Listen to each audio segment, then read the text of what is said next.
অন্ধকার কবর, যেই কবরে আলো নাই, বাতাস নাই, সন্তান নাই, বাবা নাই, মা নাই, বন্ধু বান্ধব কেউ নাই।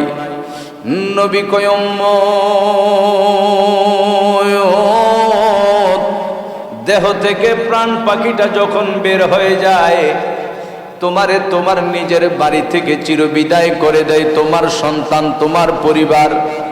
দয়াল নবী কয় উম্মত রে, শেষ গোসল দিয়া চারজনে কাঁধে করে তোমারে নির্জন অন্ধকার কবরে যখন শোয়া দিবে, ওই কবরে সন্তানাদি কোনো উপকার করবে না। বাবা মা সন্তানের উপকার করে না, সন্তান বাবা মার কোনো উপকার করে না।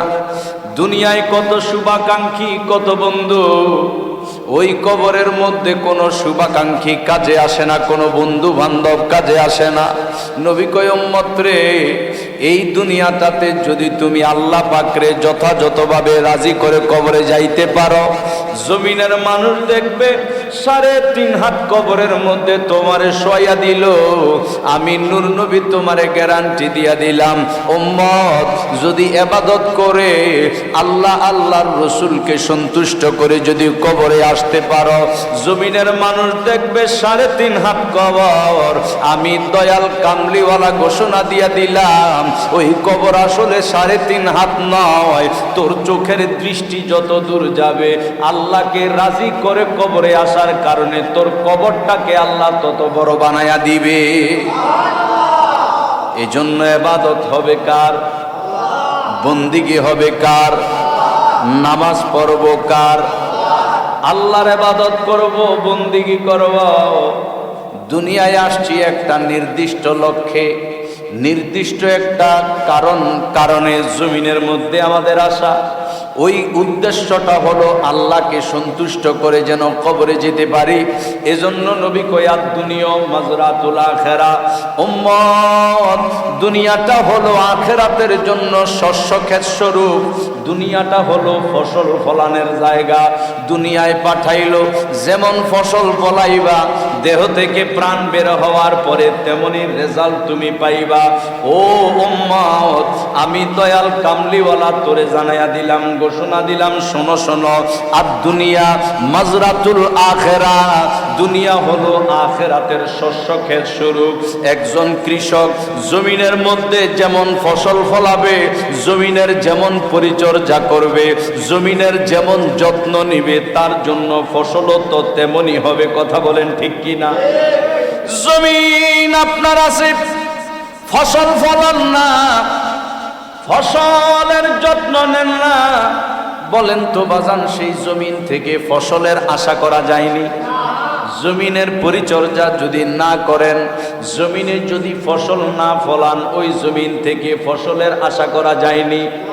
জমিন থেকে যেমনি ভাবে ফসলের আশা করা যায় না, ওই জমিনের যত্ন না নিলে, ফসল না ফলাইলে, আমার নূর নবী কয় উম্মত, এই দুনিয়াটা যেহেতু ফসল ফলানোর জায়গা, এই জায়গায় এসে যদি আমার আল্লাহরে ভুলে যাও, এই দুনিয়ায় এসে যদি তুমি দুনিয়ার রং তামাশায় মত্ত হয়ে যাও, কবরের জিন্দিগির কথা যদি তুমি ভুলে যাও, হাসরের ময়দানের ভয়াবহতার কথা যদি তুমি ভুলে যাও, আমার আল্লাহ তোমারে কত ভালোবেসে মায়া করে বানাইল, বানাইয়া শুধু কেবল আল্লাহ তাআলা অন্য সৃষ্টির মতো তোমারে মর্যাদা দেয় নাই।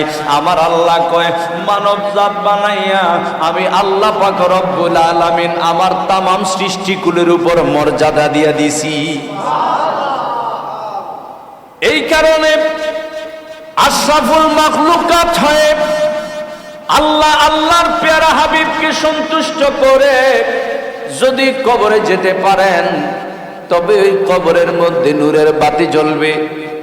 আর যদি আল্লাহ আল্লাহর প্যারা হাবিবকে রাজি না করে কবরে যান, এই 3.5 হাত কবরটা আরো সংকীর্ণ হয়ে যাবে, আরো ছোট হয়ে যাবে।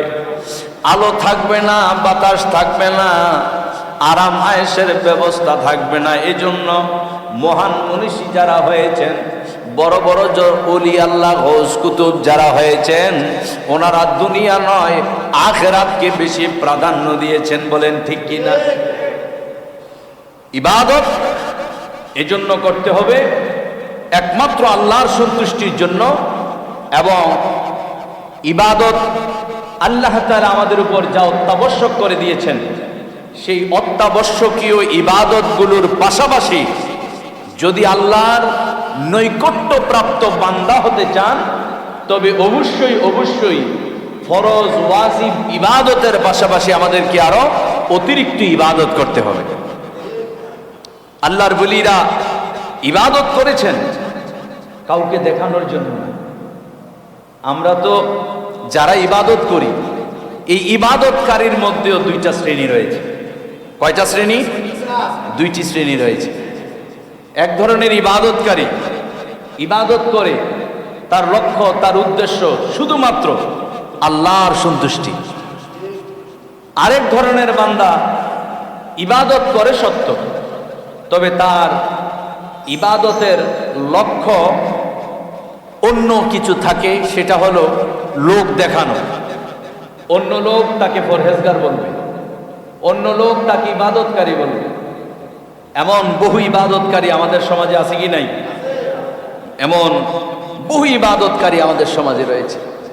আমাদের ছোট্ট কথার দ্বারা, ছোট্ট কর্মের দ্বারা আমাদের অনেক কষ্টের ইবাদত যে ধ্বংস হয়ে যায় সেটা আমরা বিন্দুমাত্র উপলব্ধিও করতে পারি না। যেমন হযরত সুফিয়ান সাউরি রহমাতুল্লাহি আলাইহি, যিনি জগৎ বিখ্যাত ওলি ছিলেন, জগৎ বিখ্যাত আলেম ছিলেন, সুফিয়ান সাউরি, উনি একবার এক বাড়িতে গিয়েছেন দাওয়াতে। দাওয়াতে যাওয়ার পর তিনি বসেছেন, খাবার দাবার করবেন, সমস্ত খাবার ওনার সামনে রেডি করছে। এমন সময় যার বাড়িতে দাওয়াতে গিয়েছেন ওই লোক তার খাদেমকে ডাক দিয়ে বলল যে আমি দ্বিতীয়বার হজে গিয়ে যেই বাটিটা এনেছি ওই বাটিটা নিয়ে আসো। হযরত সুফিয়ান সাউরি সাথে সাথে উঠে গেলেন। তিনি চলে যাবেন, ওনার বাড়িতে দাওয়াত খাবেন না। তিনি তো আশ্চর্য, আমি তো হুজুর কষ্ট পাওয়ার মতো কোনো কথাও বলি নাই, হুজুর উঠে চলে যাবেন। জিজ্ঞেস করলেন, হুজুর কেন চলে যাবেন আপনি? বলছে, তুমি যে বললা দ্বিতীয়বার হজে যাওয়ার সময় যেই পেয়ালাটা এনেছো সেই পেয়ালাটা আনার জন্য তোমার এই ছোট্ট কথার দ্বারা তোমার দুইটা হজকে তুমি ধ্বংস করে দিয়েছো। কারণ তার উদ্দেশ্য হচ্ছে সুফিয়ান সাউরি জানুক সে যে দুইবার হজ করেছে। আমরা যে হজ করি কার জন্য? কার সন্তুষ্টির জন্য? দেখেন সুফিয়ান সাউরি বুঝিয়ে দিলেন যে তুমি এই ছোট্ট একটি কথার মাধ্যমে দুইটি হজ নষ্ট করে দিয়েছো, দুটি হজের ফজিলত শূন্য হয়ে গেছে, দুটি হজের সওয়াব থেকে বঞ্চিত হয়ে গেছে। আমরা প্রত্যেকটা ইবাদতের ক্ষেত্রে ঠিক এমন ভাবে ইবাদত করি যে ইবাদত নিজের অজান্তেই নষ্ট হয়ে যায়, বুঝতেই পারি না। আমাদের হাজীদের মধ্যে এমন কিছু হাজী রয়েছে যাদের উদ্দেশ্য থাকে যে আমাকেও হাজী বা সাহেব মানুষ বলবে।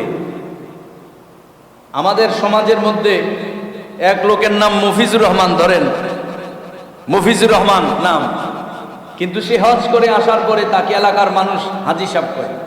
এখন আমার মনেও সাজ জাগলো যে নাম হইল মফিজুর রহমান,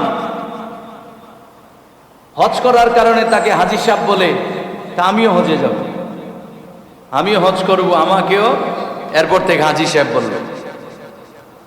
এখন দেখেন, আমিও হজ করতে গেলাম, আপনিও হজ করতে গেলেন, আপনার দুনিয়ার কোনো উদ্দেশ্য নাই, কে কোন নামে বলবে, কোন নামে ডাকবে, এই ধরনের কোনো উদ্দেশ্য নেই। আপনার একমাত্র উদ্দেশ্য আল্লাহর সন্তুষ্টি। কিন্তু আমি হজ করতে গিয়েছি, আমার উদ্দেশ্য, আমার লক্ষ্য হলো আমাকে মানুষ হাজী সাহেব বলবে। আপনি হজ করতে গিয়ে যে যে কাজগুলো করেছেন, যেমন কাবাঘর তাওয়াফ করা, আমি কি করি নাই? আমিও করেছি। আপনি রমিউল জিমার করেছেন, পাথর নিক্ষেপ করেছেন, আমিও করেছি। আপনি আরাফা মুজদালিফে অবস্থান করেছেন, আমিও করেছি। আপনি রওজা মোবারক জিয়ারত করেছেন, আমিও করেছি। এক কথায় হজের যাবতীয় যত কাজ আপনি যা করেছেন, আমিও তা করেছি। আপনার যতটুকু কষ্ট হয়েছে আমারও সমান কষ্ট হয়েছে। আপনার 5-6 লক্ষ টাকা খরচ হয়েছে, আমারও 5-6 লক্ষ টাকা খরচ হয়েছে। ঠিক সমান কষ্ট, সমান শারীরিক কষ্ট, আর্থিকও ব্যয় দুইজনের সমান। কিন্তু একজনে ইবাদতের ভান্ডার পরিপূর্ণ করেছেন, সওয়াবের ভান্ডার পরিপূর্ণ করেছেন, আর আমি সওয়াব শূন্য বাড়িতে এসেছি। কারণ কি? ওই যে নিয়তের ভিন্নতা। ওনার উদ্দেশ্য একমাত্র আল্লাহর সন্তুষ্টি, আর আমার উদ্দেশ্য হচ্ছে মানুষ আমাকে হাজী সাহেব বলবে। তো কষ্ট এক, কিন্তু একজনে ইবাদত পায়, সওয়াব পায়, আরেকজনে ইবাদতের সওয়াব পায় না, শুধু নিয়তের ভিন্নতার কারণে। এমন অনেক অনেক প্রতিটা ক্ষেত্রে ইবাদতের সময় আমাদের এই অবস্থা। আমি নামাজ পড়তে যাব, মানুষ আমাকে বলবে যে আমি নামাজি। অনেকের উদ্দেশ্য থাকে এটা। আমি দান সদকা করব, আমি এটা পছন্দ করি যে আমি যে মসজিদে 10,000 টাকা দান করতেছি এটা মানুষ জানতে হবে।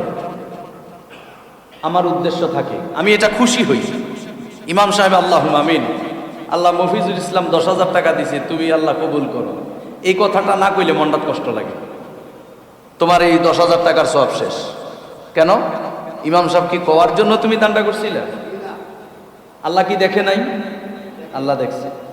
কিন্তু দেখা গেছে সমাজে এমন অবস্থা হয়, প্রভাবশালী ব্যক্তি দান করেছে মসজিদে, মুনাজাতে কেন দোয়া করলো না? চাকরি শেষ। আছে কি না এমন? চাকরি শেষ, কারণ তার মনে কষ্ট লাগছে। আহা, কেমন দানবী! এই ধরনের লক্ষ কোটি টাকাও যদি দান করে, খোদার কসম আল্লাহর দরবারে তার দান কবুল হবে না। কারণ উদ্দেশ্য কে দেখলো কে দেখলো না, কে বললো কে বললো না সেটা নয়। আমার উদ্দেশ্য হচ্ছে একমাত্র আমার আল্লাহর সন্তুষ্টি। কেউ যদি দান করি সেটা উদ্দেশ্য হবে আল্লাহর সন্তুষ্টি। একটা হাদিস শরীফ মনে পড়ে গেছে।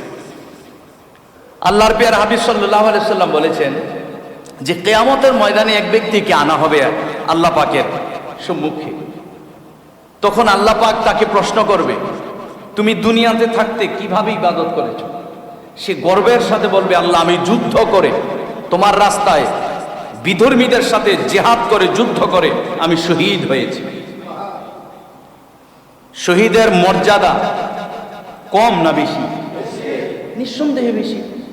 আমরা তো জানি, নবীজি হাদিসে মোবারকায় বলেছেন, একজন মানুষ যখন তরবারি হাতে নিয়ে যুদ্ধ করে তখন তার দেহটা মাটিতে পড়ার আগে আল্লাহ তাআলা তাকে তার চোখের সামনে জান্নাত দেখিয়ে দেয়।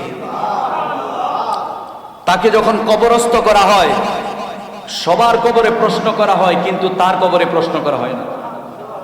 হাসরের দিন সবার কাছ থেকে হিসাব নেওয়া হবে, কিন্তু শহীদের কাছ থেকে হিসাব নেওয়া হবে না। শহীদের এত মর্যাদা, বিনা হিসেবে আল্লাহ যাকে জান্নাত দান করবেন। তখন ওই লোক গর্ব ভরে আল্লাহকে বলবে, আল্লাহ আমি আমার সন্তানের মায়া ত্যাগ করে, আমার বাবা মায়ের মায়া ত্যাগ করে, আমার সম্পদের মায়া ত্যাগ করে, আমার স্ত্রীর মায়া ত্যাগ করে, এমনকি আমার নিজের জীবনের মায়া ত্যাগ করে তোমার রাস্তায় জিহাদ করেছি, কাফেরের বিরুদ্ধে যুদ্ধ করে আমি শহীদ হয়ে গেছি, তুমি আমাকে প্রতিদান দাও। আল্লাহ বলবে, তোমার প্রতিদান জাহান্নাম। সে তো আশ্চর্য হবে, কেন আল্লাহ? আমি তো জিহাদ করে শহীদ হয়েছি। আল্লাহ বলবে, তুমি জিহাদ করেছো সত্য, জীবন দিয়েছো সত্য, কাফেরের আঘাতে দেহকে টুকরো টুকরো ক্ষত বিক্ষত করেছো সত্য, তবে তুমি তোমার জিহাদের ময়দানে গিয়েছো, উদ্দেশ্য ছিল মানুষ তোমাকে বীর পালোয়ান বলবে, বীর যোদ্ধা বলবে। এ কারণেই ফেরেশতারা, যাও তাকে জাহান্নামের দিকে টেনে হেঁচড়ে নিয়ে যাও। দেখেন, সে যুদ্ধ করে নাই, সে কি রক্ত ঝরায় নাই, দেহকে ক্ষতবিক্ষত করে নাই, কিন্তু রেজাল্ট শূন্য। কেন? কারণ তার উদ্দেশ্য মানুষ তাকে যোদ্ধা বলবে, বীর পালোয়ান বলবে, বীর মুজাহিদ বলবে। এক প্রকার গেল। নবীজি বলেন আরেক প্রকার, এরপরে আল্লাহ আরেকজন বান্দাকে ডাকবে, ডেকে বলবে বান্দা তুমি কি করেছ? ওই বান্দা বলবে আল্লাহ আমার ধন দৌলত তোমার জন্য আমি তোমার রাস্তায় বিলিয়ে দিয়েছি। সমাজের মানুষ গিয়েছে 10,000 টাকা দিয়েছি, মসজিদের মধ্যে অনুদান প্রয়োজন, মসজিদের মধ্যে 50,000 টাকা দিয়েছি, অমুক সামাজিক উন্নয়নমূলক সংগঠনে টাকা প্রয়োজন, 1 লক্ষ টাকা দিয়ে দিয়েছি। আল্লাহ আমি আমার সম্পদ যে যা চেয়েছে তোমার রাস্তায় আমি দান করেছি। তো আল্লাহর হাবিব তো বলেছেন আস-সাখিউ হাবিবুল্লাহ, যে ব্যক্তি বেশি বেশি দান করে আল্লাহ কয় তুই আমার দোস্ত। বেশি বেশি যে দান করে, তো সে তো গর্ব ভরে আল্লাহকে বলবে আল্লাহ আমি আমার সম্পদ দান করেছি তোমার রাস্তায়। তো আল্লাহ বলবে ফেরেশতারা তাকেও জাহান্নামে নিয়ে যাও। সে বলবে আল্লাহ কেন, আমি কি দান করি নাই? আল্লাহ বলবে তুমি দান করেছো সত্য, তবে তোমার উদ্দেশ্য ছিল আত্মতৃপ্তি, তোমার উদ্দেশ্য ছিল মানুষ তোমাকে দানবীর বলবে। এমন দানবীর সমাজে আছে কি নাই? বলি না সবাই আছে কি নাই? এমন আছে, অনেক দানবীর আছে, যেই দানবীররা লোক দেখিয়ে দান করতে চায়। যারা চায় যে ব্যানারে আমার নাম লিখবে, আমার নামের আগে বিশিষ্ট দানবীর শব্দটা থাকতে হবে, বিশিষ্ট দানবীর লেখাটা থাকতে হবে, এই ধরনের দানবীরও আছে। তবে মনে রাখবেন আমি যে আলোচনাগুলো করি এগুলো আমার এবং আপনাদের, আমাদের সবার পরিবর্তনের জন্য, ঠিক কিনা? নাকি কাউকে উদ্দেশ্য করে? কাউকে কি উদ্দেশ্য করে বলা? উদ্দেশ্য করে নয়। আমরা তো অনেকে ভুল বুঝে ফেলি, অনেকে মনে কষ্ট পায়, অনেকে মনে করি যে হুজুর যে ওয়াজ করতেছে আজকে তো পয়েন্টে পয়েন্টে মিলে যাচ্ছে, হ্যাঁ আমার উপর পড়ে যাচ্ছে, না জানি হুজুর কার কাছে জানি শুনছে আমার কথাটা। আল্লাহর কসম এগুলো ভুল। যারা হক্কানি আলেম তারা কাউকে লক্ষ্য করে কোনো কথা বলে না। তারা মনে করে কোনো ভাই যদি ভুল করে সেটারও গোপন রাখে, ওই ভাইটাকে ভালোভাবে ভালোবাসা দিয়ে মায়া দিয়ে কোরআন হাদিস দিয়ে বুঝিয়ে দেয় যে ভাইয়া তুমি সংশোধন হয়ে যাও, কারণ তুমি তো আমার মুসলিম ভাই। বুঝতে পারছেন? কাউকে উদ্দেশ্য করে নায়েবে রাসূলরা কথা বলে না, নায়েবে রাসূলরা কথা বলে মুসলিম উম্মার সংশোধনের জন্য। তো এই ধরনের দানবীরকে আল্লাহ তাআলা হাসরে কিন্তু আল্লাহর কাঠগড়ায় দাঁড় করাবেন, দাঁড় করিয়ে তাকে জাহান্নাম দিবেন। তারপরে আমার নবীজি বলেন 3 নাম্বার এক ব্যক্তিকে ডাকবে, সে বেশভূষা খুবই সুন্দর, মুখে দাড়ি, মাথায় পাগড়ি, খুব আল্লাহওয়ালা সুরত। তখন ওই ব্যক্তিকে আল্লাহ বলবেন যে তুমি কি করেছো? তখন ওই ব্যক্তি বলবে আল্লাহ আমি অনেক কষ্ট করে ইলমে দ্বীন শিখেছি, মানে আলেম হয়েছি। তো আলেমের তো এত ফজিলত, আল্লাহ তাআলা কোরআনে বলেছেন ইন্নামা ইয়াখশাল্লাহ মিন ইবাদিহিল উলামা। আল্লাহ বলেন আমার বান্দা, সমস্ত বান্দাবান্দির মধ্য থেকে আলেমরাই সবচেয়ে বেশি আমি আল্লাহকে ভয় করি। আমার নবীজি বলেছেন আল উলামাউ ওয়ারাসাতুল আম্বিয়া, আলেমরা হচ্ছে নবী রাসূলগণের ওয়ারিস, মানে স্থলাভিষিক্ত ওয়ারিস। আমার নবীজি বলেছেন নওমুল আলেম খায়রুম মিন ইবাদাতিজ জাহেল, যারা আলেম না তারা যদি সারা রাত জাগ্রত থেকে ইবাদত করে, আর একজন আলেম যদি ঘুমায়, যে আলেম না সে সারা রাত জাগ্রত থেকে ইবাদত করলে যেই ফজিলত যেই সওয়াব, একজন আলেম ঘুমালেও তার চেয়ে বেশি সওয়াব। আলেমের এত ফজিলত, তো সে আল্লাহর সামনে হাসরের ময়দানে দাঁড়িয়ে বলবে আল্লাহ আমি কষ্ট করে সেই আলেম হয়েছি, ইলমে দ্বীন শিখেছি। আল্লাহ বলবে যাও তাকে নিয়ে জাহান্নামের দিকে চলে যাও ফেরেশতারা। আলেম বলবে আল্লাহ আমি ইলমে দ্বীন শিখেছি, তারপরও আমি আলেম হয়েছি, নায়েবে রাসূল হয়েছি, তারপরও আমি জাহান্নামে? আল্লাহ বলবে হ্যাঁ অবশ্যই তুমি জাহান্নামে, তুমি তো ইলমে দ্বীন শিখেছো, মানুষ তোমাকে আলেম বলবে এই জন্য। তুমি মানুষের মাঝে বয়ান করেছো, তোমার উদ্দেশ্য ছিল আজকে এমন ভাবে ওয়াজ করবো মানুষ পাগল করে দেবে, তোমার কিন্তু নিয়ত এটা নয়। এমন কোরআনের কথা বলবো, এমন হাদিসের কথা বলবো, আল্লাহ আমার জবান থেকে তুমি এমন কথা বের করাও যেই কথার দ্বারা পথভ্রষ্ট মানুষগুলো হেদায়েত পেয়ে যাবে। তোমার উদ্দেশ্য তো এটা ছিল না, তোমার উদ্দেশ্য ছিল আজকে এমন একদম সুন্দর সুরে ওয়াজ করব, এমন শান বলবো, এমন গজল বলবো, মানুষ পাগল করে দেব। এই এলাকায় নতুন আসছি, আমি যেন এই পাশের এলাকাগুলোতে আরো 10টা দাওয়াত পাই, একটা দাওয়াতের উসিলায় যেন আরো 10টা দাওয়াত পাই। বলেন বক্তাদের কি এই নিয়ত থাকে না? অবশ্যই থাকে। 10 জনের মধ্যে 9 জনেরই এই নিয়ত থাকে। এটাই সত্য, এটাই চির সত্য, যে আমি আজকে পাগল করে দেব মানুষদেরকে। আজকে আমি এক দাওয়াতের মাধ্যমে 10 দাওয়াত যেন পাই, এমন ভাবে ওয়াজ করব। আজকে আমাদের এই নিয়ম, আমাদের এই উদ্দেশ্য। কিন্তু আমাদের উদ্দেশ্য তো এটা হওয়ার কথা ছিল না। আল্লাহ আমাদেরকে তো এই জন্য আলেম বানায় নাই। আল্লাহ তো এটা বলে নাই যে আমি জুমার মসজিদে অথবা মাহফিলে গিয়ে এমন ভাবে বয়ান করব মানুষগুলো যেন আমার ভক্ত হয়ে যায়। আল্লাহ তো এটা বলে নাই। আলেম হওয়ার উদ্দেশ্য তো এটা ছিল না। আলেম হওয়ার উদ্দেশ্য একটা মাত্র, আমাকে কে ঘৃণা করলো কিংবা কে ভালোবাসলো সেটা আমার দেখার বিষয় নয়। কোরআনের কথা, সুন্নাহের কথা, হাদিসে মোবারকার কথাগুলো আমি মানুষের কাছে তুলে ধরবো। আল্লাহ তুমি আমাকে এমন ইমানি শক্তি দাও, আমাকে এমন বাকপটুতা দাও, আমাকে এমন কথা বলার শক্তি দাও যেই কথার তাসির মানুষের মধ্যে পড়ে খারাপ মানুষগুলো যেন আল্লাহ তোমার পথের পথিক হয়ে যায়। এটা থাকবে উদ্দেশ্য। কিন্তু আমাদের অধিকাংশ আলেমদের উদ্দেশ্য ডুপ্লিকেট। 2 নাম্বার উদ্দেশ্য, আমরা জুলুম করতে পর্যন্ত ছাড়ি না মানুষকে। আরে বেটা, আমার গাড়ি ভাড়া যদি 10,000 টাকা হয়, আমাকে না হয় 5,000 টাকা দিলে তো চলে। কিন্তু দেখা গেল আমি 1 লক্ষ টাকা ছাড়া মাহফিল করবই না, এটা তো জুলুম। আবার 1 লক্ষ টাকা আজকের এই তারিখে একটা দাওয়াত করেছে, আমাকে 1 লক্ষ টাকা। আরেক কমিটি আমার বাসায় এসে বলল, হুজুর এই তারিখে যেভাবে হোক আমার এখানে দাওয়াতটা রাখতেই হবে, আপনাদের 1.5 লাখ টাকা দেব। আমি চিন্তা করলাম, ওইটা 1 লাখ আর এটা কয় লাখ? ওইটা 1 লাখ, এটা হইল 1.5 লাখ। ওইটা একটা উসিলা দিয়া জ্বর, ডায়রিয়া, কলরার কথা কমিটির কইয়া কাচ্চা দিব, 1.5 লাখই কনফার্ম। ঠিক আছে, যাবো তোমার মাহফিলে। তো এই হলো আমাদের অবস্থা।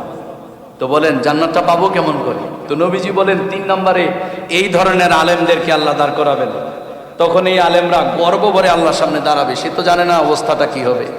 আল্লাহ তাআলা বলবে তাকে টেনে হেঁচড়ে জাহান্নামের দিকে নিয়ে যাও। তখন তাকেও জাহান্নামে নিয়ে যাবে।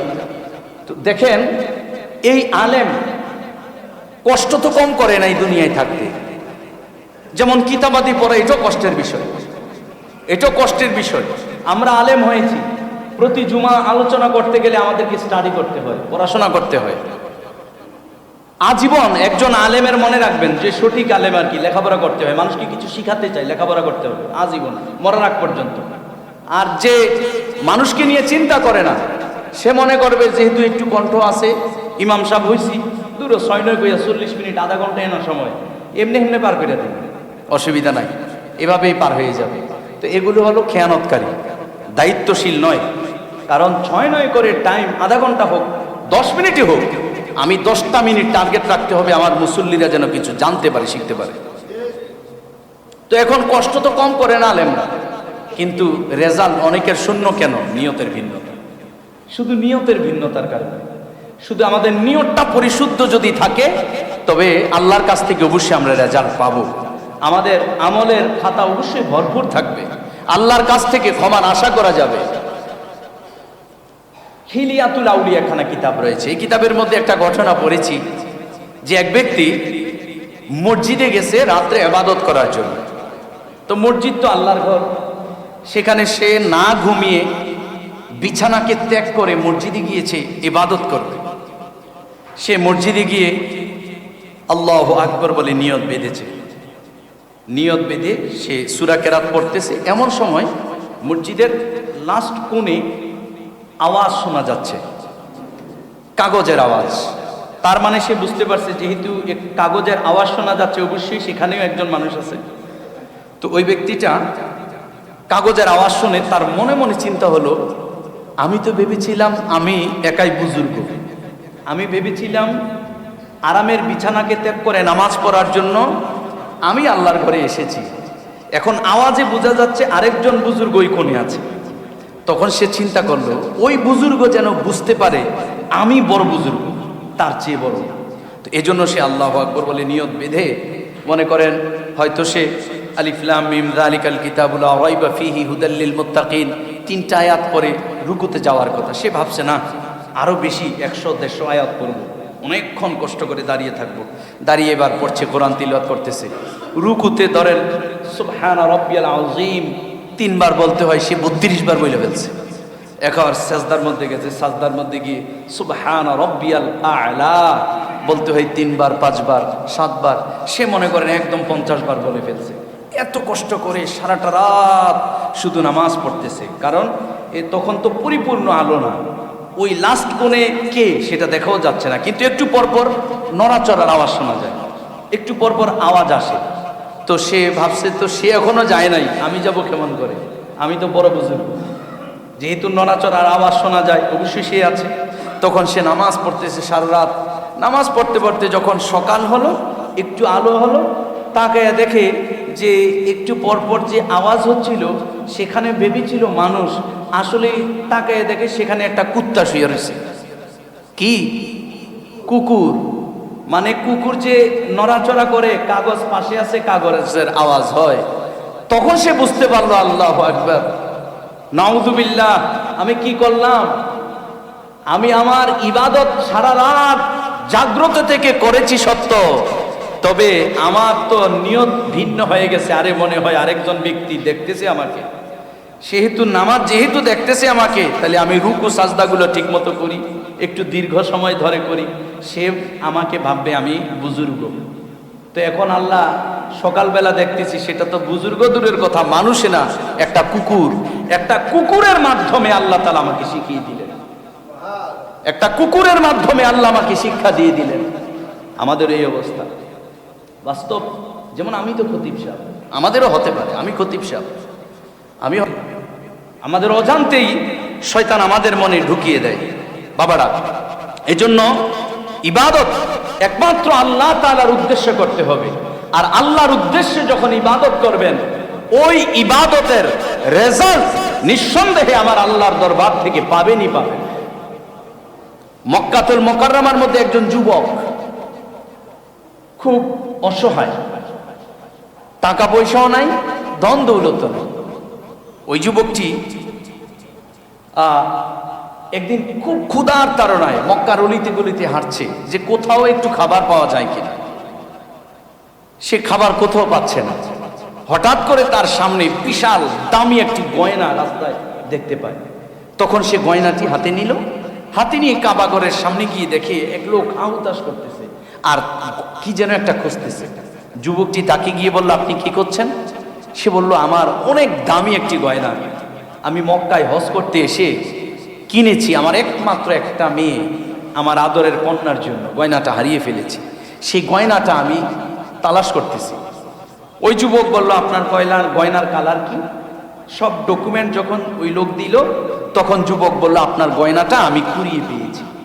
তখন ওই যুবকটা গয়নাটা দিয়ে দিলেন তাকে। দেখেন, এই জায়গায় আমি যদি হতাম, আপনি যদি হতেন, কি করতেন?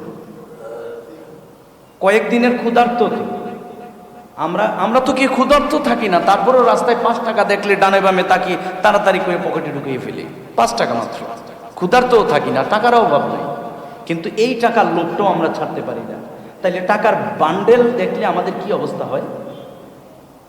অন্যের হক যদি আমরা দেখি আমাদের কি অবস্থা হয়? আছি কোথায় আমরা? আজ বলি যে আমার উপর কেন রহমত নাজিল হয় না, আল্লাহ এত গজব কেন আমার উপর? আরে বেটা, গজব তুই শুকরিয়া আদায় করো, অনেক কম নাজিল হয় বেটা তোর উপর। তোর অবস্থা অনুযায়ী, তোর কর্ম অনুযায়ী অনেক কম নাজিল হয়।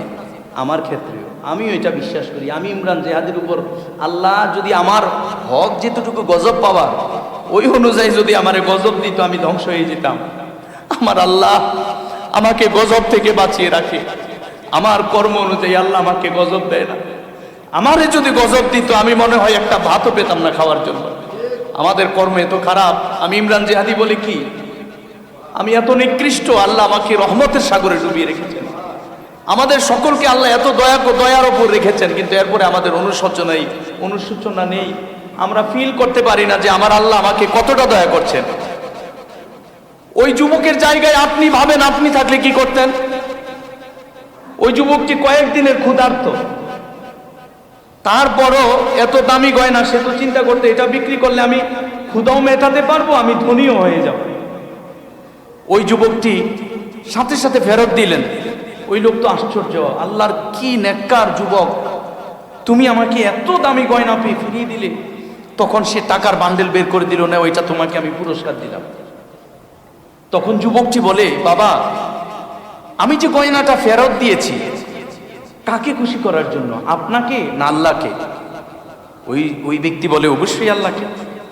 তখন বললে যে, তখন ওই যুবক জবাব দিয়েছে, যে আল্লাহকে খুশি করার জন্য আপনার গয়না ফেরত দিয়েছি, ওই আল্লাহর কাছ থেকে আমি প্রতিদানের আশায় রইলাম, ওই আল্লাহ আমাকে প্রতিদান দিবেন। এ কথা বলে টাকা না নিয়ে যুবক চলে গেছে, হাজী সাহেব চলে গেছে হাজী সাহেবের দেশে। যুবকটি কিছুদিন পরে দেখলো যে না, সে তো এখানে থাকলে সে জীবিকা নির্বাহ করতে পারছে না। সে একটি জাহাজে চড়ে অন্য দেশে রওনা দিল। জাহাজ চলছে, নদীর সাগরের মধ্যখানে গিয়ে বিশাল ঘূর্ণিঝড় জলোচ্ছ্বাস যখন শুরু হলো, জাহাজটা ডুবে গেল নদীতে। জাহাজ ডুবার পর একটা মাত্র তক্তা ভেসেছিল, ওই তক্তাটার উপর যুবকটা ধরে কোনো রকমে তার প্রাণ বাঁচালো। তক্তাটা ভাসতে ভাসতে ভাসতে ভাসতে একটি দ্বীপের মধ্যে নিয়ে পৌঁছে দিল যুবককে।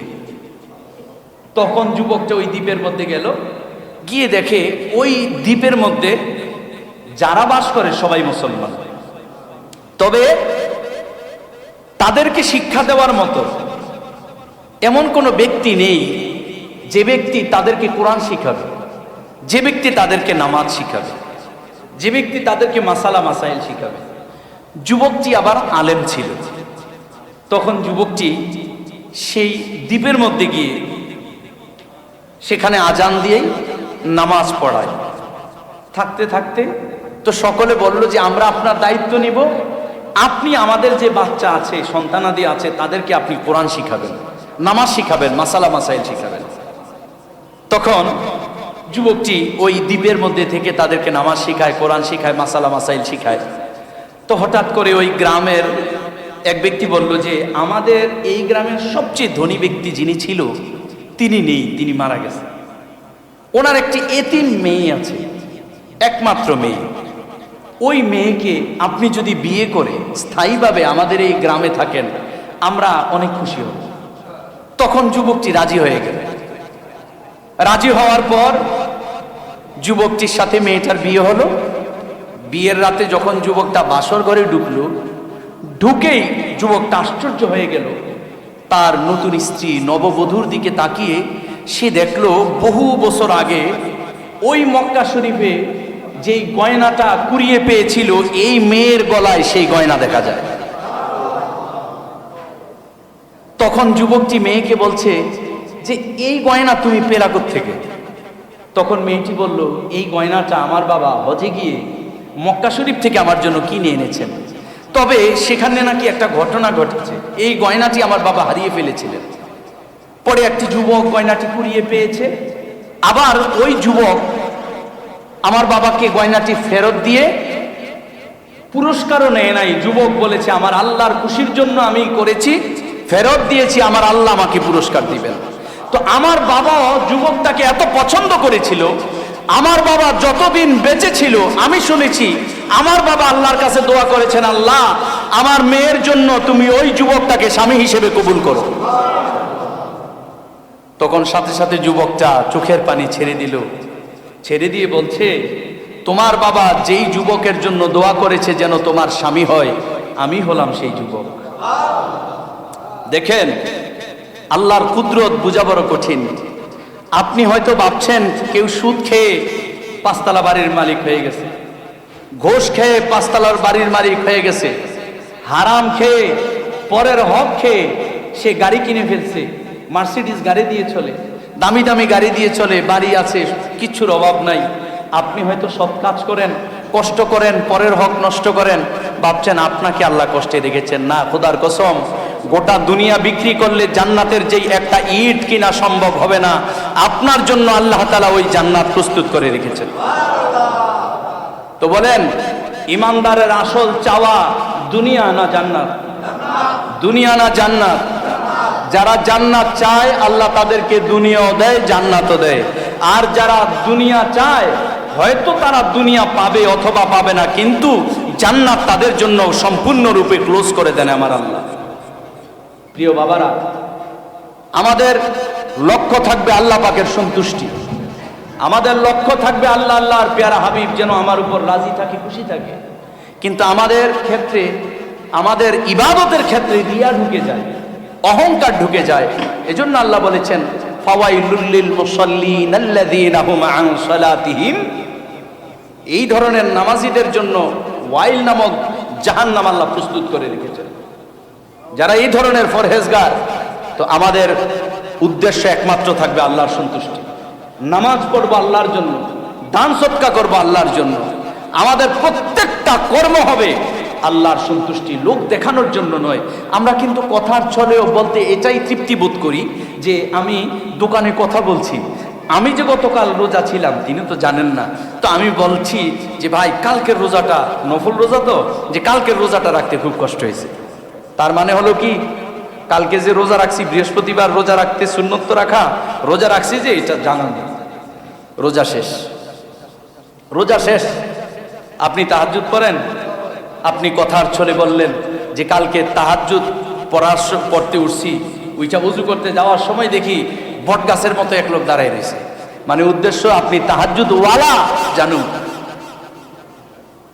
মনে রাখবেন, এই যে ছোট্ট ছোট্ট কথার মাধ্যমে আপনার আমার বন্দিগি শেষ, আপনার আমার ইবাদত শেষ। ইবাদত একমাত্র লক্ষ্য, একমাত্র উদ্দেশ্য আমার আল্লাহর সন্তুষ্টি। যারা লোক দেখানোর জন্য ইবাদত করে, ভালো কাজ করে, কারণ ভালো কাজ মানে ইবাদত, মুসলমানের ভালো কাজ মানে কি? ইবাদত। তো যারা ভালো কাজ করে লোক দেখানোর জন্য, আল্লাহর পেয়ারা হাবিব বুখারী শরীফের মধ্যে বলেছেন এটা হলো শিরকে আসগর, এটা ছোট শিরক, এটা এক প্রকারের শিরক। এই ধরনের শিরক থেকে আল্লাহ যেন আমাদেরকে হেফাজত করে, বলুন আমিন।